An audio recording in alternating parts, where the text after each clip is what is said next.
00876. This is the State of Michigan versus Tamela Peterson. Thank you. Good afternoon, Your Honor. Chris Kessel for the people. Gerald Gleason on behalf of Ms. Peterson, who's to my left. Tamela Peterson. Your Honor, Tom Kramer also appearing with Mr. Gleason. Thank you. All right, thank you. You can have a seat. Today was the date and time that we had scheduled two matters, one of which is the people's motion to allow testimony pursuant to MCR 6.006. We also have on the docket today a bond violation hearing based on allegations that were previously raised when Ms. Peterson appeared here. I believe it was August 28th. And I understand we're going to start with the motion. Yes, Judge.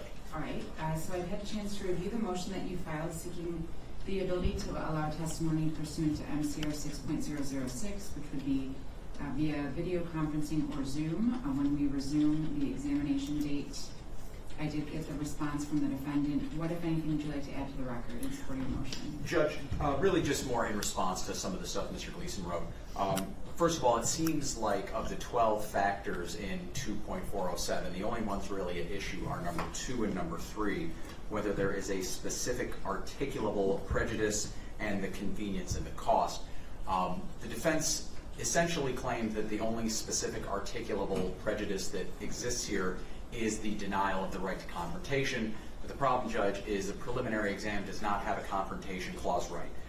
The Supreme Court, the United States Supreme Court, has said that the confrontation clause is basically a trial right on numerous occasions, and the Michigan Court of Appeals in 2019 in People v. Olney, that's O-L-N-E-Y, based on those Supreme Court rulings, has said, and I'm quoting, "Therefore, while the rules of evidence apply during a preliminary examination, the right of confrontation does not." So there really is no specific articulable prejudice that the defense can point to.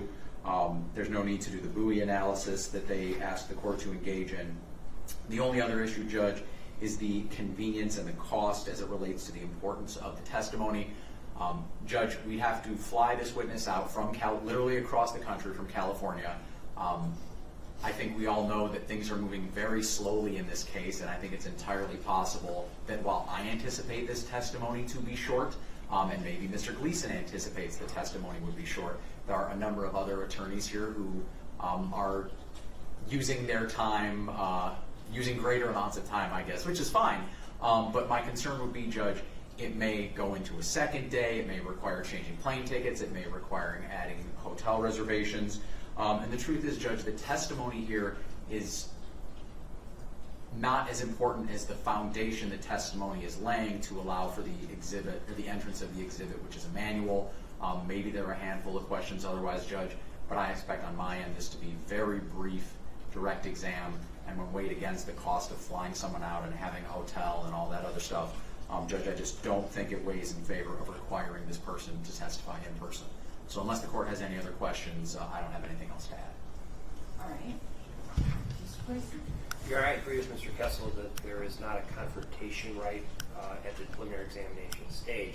However, there is one at the trial court stage.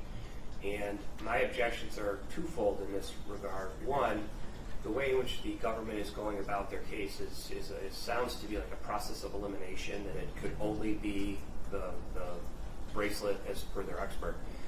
The witness at issue is the manufacturer of the entire hyperbaric oxygen chamber. And while they are utilizing that person for a limited purpose, that doesn't confine our cross-examination. And I would like to have the manufacturer come in and talk about their technology and satisfy the court that it's actually legitimate. The other concern I have is, as the court knows, under Michigan Rule of Evidence 804B, if a witness is later unavailable, they can use a transcript of a preliminary examination hearing at the trial stage. And I don't want to get bootstrapped by allowing a remote hearing here and then the Attorney General come to the trial judge at the circuit court, if the court finds it over, and say, well, we had a hearing already, so Sechrest doesn't have to appear in the future because they're outside of the subpoena power of the court. So my view is I'm not sure that Sechrest is willing to come, and that may be the reason for the motion. I think that Sechrest should come and be here in person because of the way in which the Attorney General is going about its case. And three, I want to object now to prevent the Attorney General from later trying to use Michigan Rule of evidence 804, if the court allows the remote testimony, I want the record to firmly show that I object to it now and would object to the use of a transcript if we proceed that way at the trial level. Thank you. Any response, since it is your motion? Judge, only that, and I certainly respect Mr. Gleason's concern. I fully, and I've discussed this with others in my office, Judge, if need be, I am fully prepared to get in touch with prosecutors in California and get an interstate witness detainer when it comes to trial. When it comes to trial, I fully expect to have all of my witnesses, if there is a trial, of course, all of my witnesses present. This, however, obviously is not a trial, it's just a preliminary exam. So I appreciate Mr. Gleason's argument. I'll let him know and let this court know that I would fully be planning on having this witness appear in person if this matter does come to trial. Okay, I appreciate that. I think that that's very helpful. I did, as I indicated, have an opportunity to review the motion. I should note, just so we're clear, and it may require a separate motion date being set on the matter involving Mr. Markin, because I think both of these motions were filed, one as it relates to Ms. Peterson and one as it relates to Mr. Markin. I don't know that there was ever a response that was provided as to Mr. Markin, and I only had information that defense attorneys on behalf of Mosteller and Moffitt had stipulated to the testimony being permitted via video conferencing. Is that correct? It is, Judge. After those attorneys stipulated to it, I did have a conversation with one of Mr. Flood's associates, and he indicated that Mr. Flood would be stipulating to this as well. So I think that's why nobody's here or filed a response yet. And so I think this motion date was actually set because obviously your motion was filed, but we had a very clear position being taken in opposition by defense. But if we need to address it as it relates to Mr. Markin, we can still do that. We have some time. Obviously, the people are relying heavily on MCR 6.006 and MCR 2.407 to support their request. There's an objection here, and I think it's important to have a record of this. I think that on behalf of Ms. Peterson, the issues that Mr. Gleason is raising are appropriate and probably a good idea to preserve the record. I don't know that they would lead this court to the conclusion that we can't consider this request for video conferencing. I am relying on the position that the people have taken that they believe that this testimony is necessary for their case at this point as it relates to a possible foundation for an exhibit being admitted. They've indicated that the testimony is not likely to be lengthy, at least as it relates to the questions that they will be asking on direct.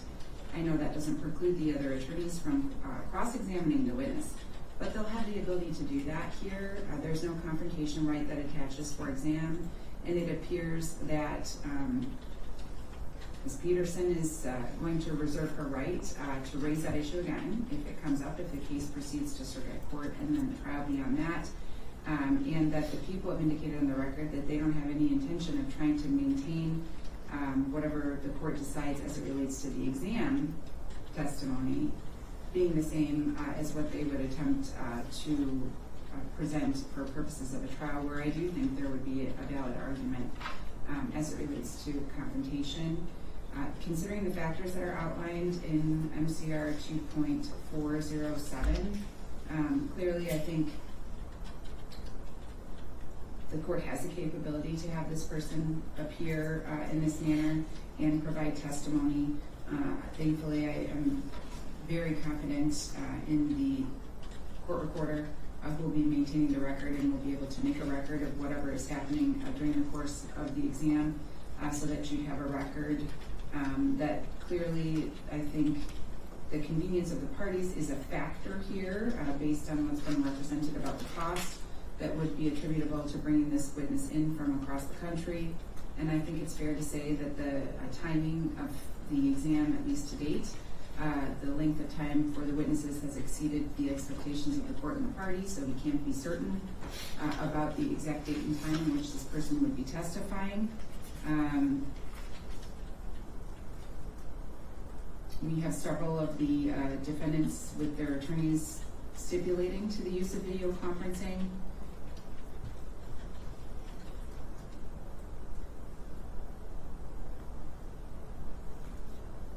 And I really don't have any basis to find that the other factors, specifically as it relates to the participation via video conferencing, negatively impacting the dignity, solemnity, and decorum of the court using this technology. Nothing that I've seen so far would lead me to believe that that's going to be potentially an issue based on how the attorneys and the parties have been conducting themselves. I really think that in this particular case, it seems to be appropriate to permit it for exam purposes only, and that the factors weigh in favor of the people with this particular motion, obviously noting very clearly that the record's been preserved should the issue come up again as it relates to any other witness or any witness that may be expected to testify at a later date and time in this case. So I'm going to grant the motion. And then I'll wait for further instruction as to whether or not we need to file a motion as it pertains to Markin as well. But I'm assuming that this hearing may have some impact on their decision if they have not already signed off on a stipulation to allow video conferencing for this witness only. I'll probably need an order if you can prepare one as well. Yeah, sure, Judge. I can get one to your staff tomorrow. Okay. And then let's move on to the bond issue. So it's technically set for a hearing today. The issue of bond compliance was raised in August, and I think at that time your client was placed on notice of what the allegation was, and there was an opportunity needed for you to further investigate. But it is my understanding that she has been made aware of the fact that because this is essentially a show cause date, that we have scheduled for her to explain why she should not be held in contempt of court or to proceed to a hearing on the allegation. I'd like to first make sure that she's fully aware of the issue that's before the court as it relates to bond at this time. Yes, Your Honor.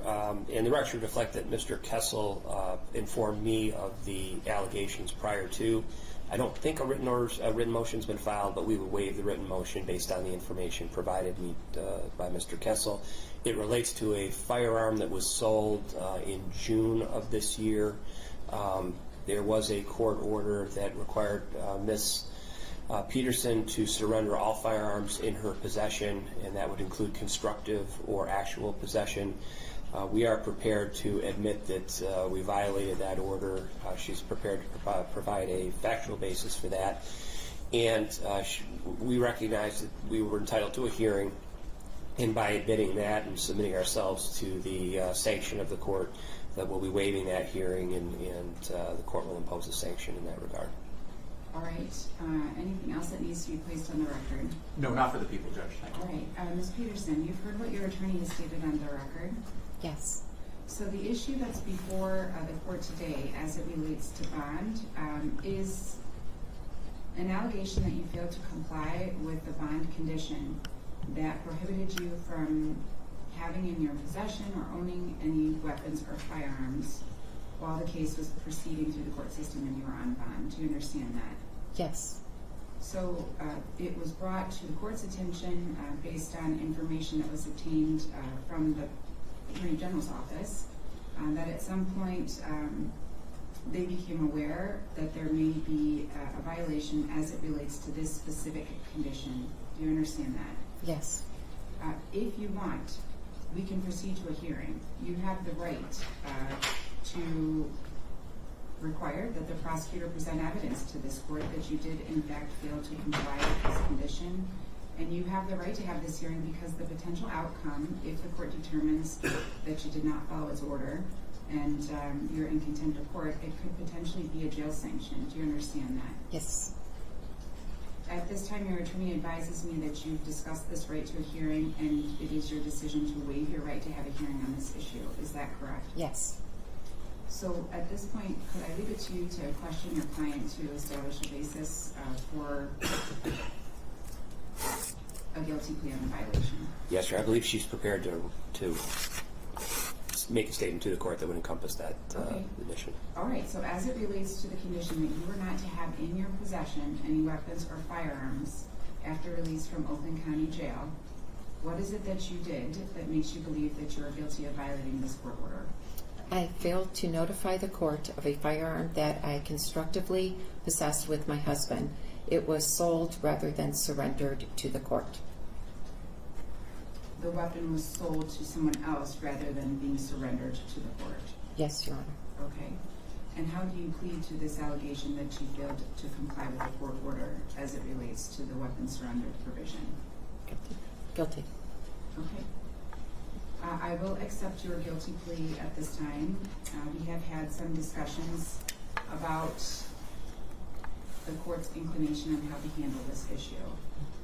Clearly, I am aware of the fact that you posted a significantly high cash fund, and that you have other conditions that have been in place since March, and then beyond that since your release from the jail that you've been asked to comply with. At this point,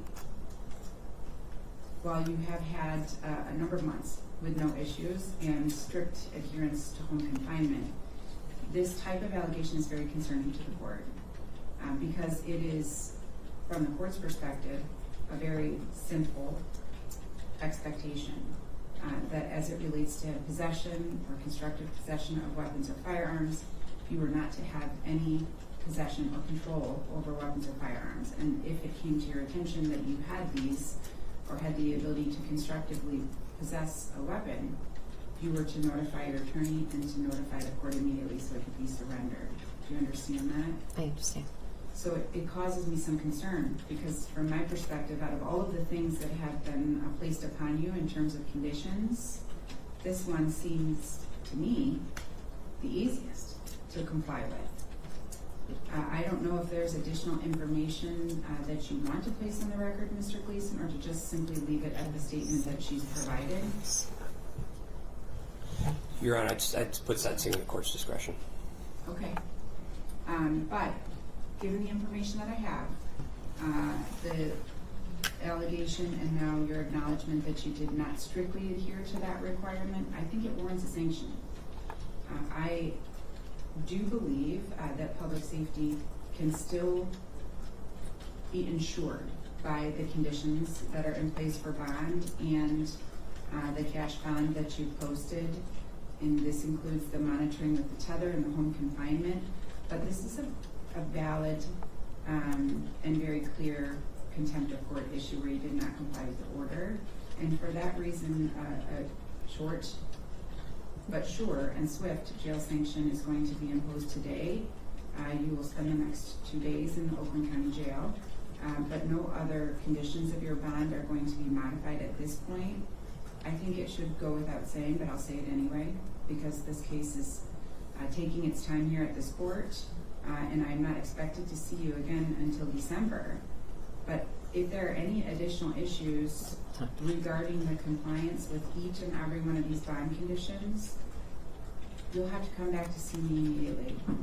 And the potential for you to maintain the bond that you have posted with the conditions that are in place, it could be very unlikely. So that's the outcome for today's date as it relates to this violation. It is a 2-day sanction for contempt of court, and then we will continue on with the conditions. At some point, there was a motion asking for the court to modify some of those conditions, and I'm just not inclined to do that right now.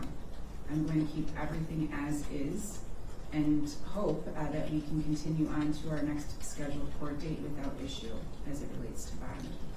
Understood, Your Honor. So at this time, you'll just be taken into custody. Okay. Your Honor, before she is, if we could just switch out her high heels for a pair of lower heels for the jail, if that's appropriate. They're right here. Yeah, okay. Thank you. Thank you, Your Honor.